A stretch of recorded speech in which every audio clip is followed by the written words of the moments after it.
बात होती कोरोना की तो लड़ लेते हम, अब दवाओं पे भी हक हमारा नहीं। नमस्कार। पूरे देश में कोरोना की लहर चल रही है और इस कोरोना ने देश की अर्थव्यवस्था और आम जनमानस को बहुत चोट पहुंचाया है। जहाँ पर हमारे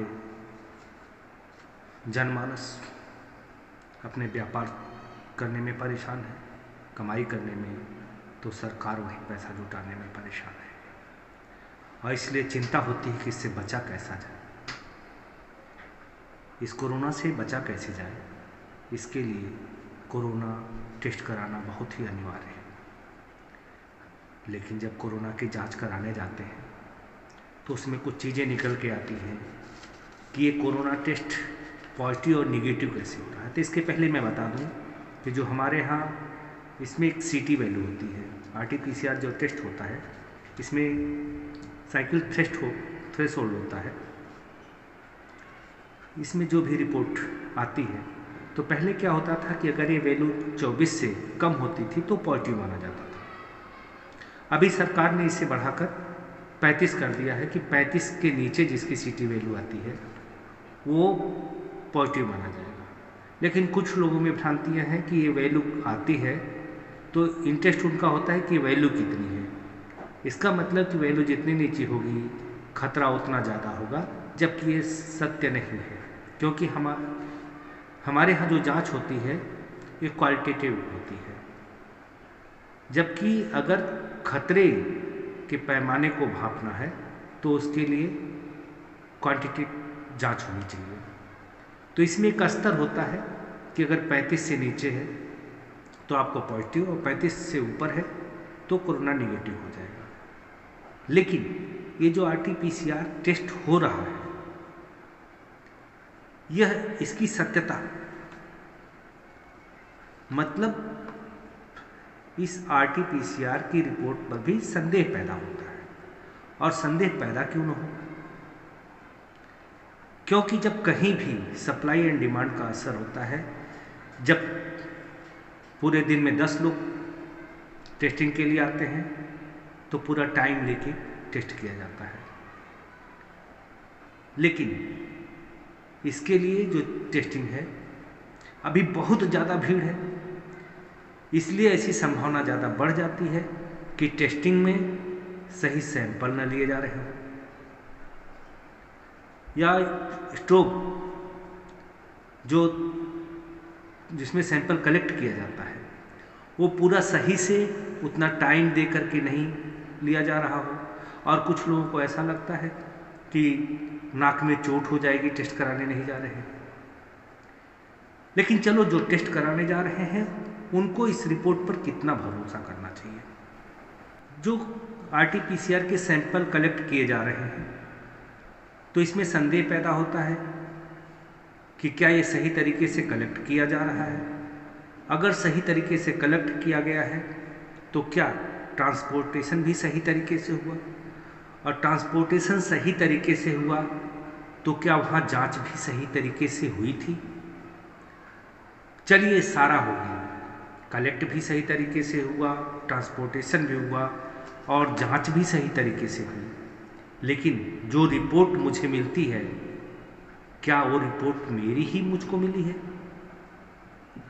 क्योंकि देखने में आया है कि अस्पताल परिजनों का 100 तो सही दे नहीं पा रहे हैं, तो मरीजों की रिपोर्ट सही कहाँ तक देते होंगे, यह भी संदेह के घेरे में है। इसलिए लोगों का विश्वास नहीं है कि कितनी सही होती है।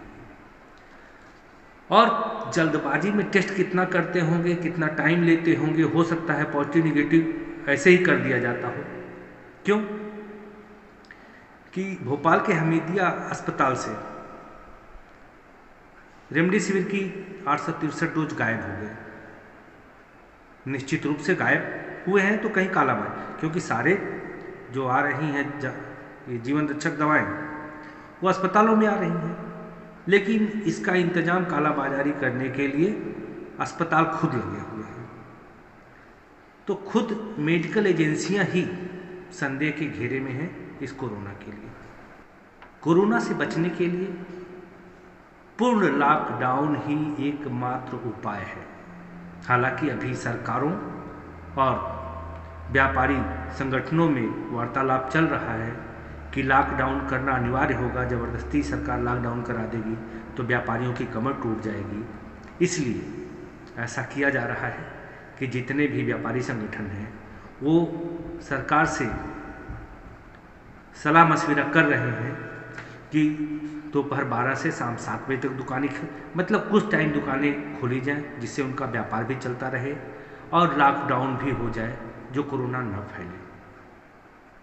क्यों कि व्यापारियों के पास ऐसी हालत हो गई है कि उनकी लाइफ में एक तरफ कुआं है तो एक तरफ खाई है।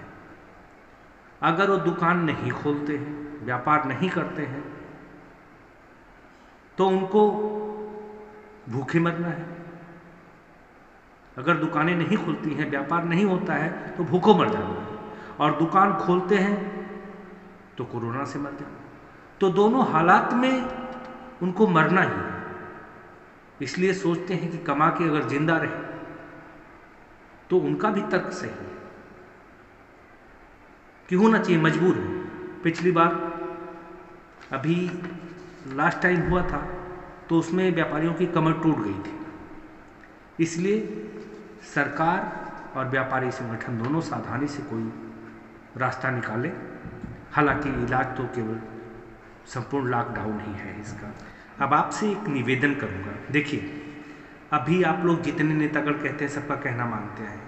मोदी जी ने कहा ताली बजाओ, ताली बजाई, थाली बजाओ, थाली बजाई, मोबाइल की लाइट जलाओ, लाइट जलाई, सब कुछ किया। लेकिन आज मैं आप लोगों से कहता हूं कि चाहे मोदी जी कहें, चाहे योगी जी कहें, चाहे अमित शाह कहें, चाहे राहुल गांधी कहें, चाहे ममता बनर्जी कहें, चाहे असदुद्दीन ओवैसी कहें कि आओ समर्थकों, रैली में आओ, तो आप किसी कीमत पर मत जाना।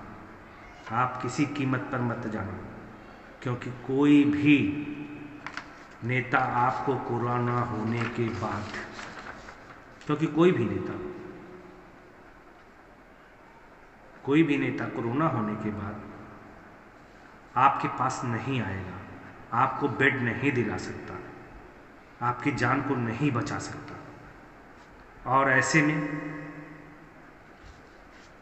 घूमना होगा अस्पतालों के बाहर एडमिट होने के लिए कतार में। अगर कहीं हो गया इलाज तो ठीक है, वैसे मुश्किल है कि अस्पतालों में जगह मिल पाए आम आदमी को, आम कार्यकर्ता को। लेकिन अगर अस्पताल में गए और ईश्वर न करे कि अगर डेथ हो जाए, तो आपके परिजन होंगे 100 लेने की कतार में। और दुर्भाग्यवश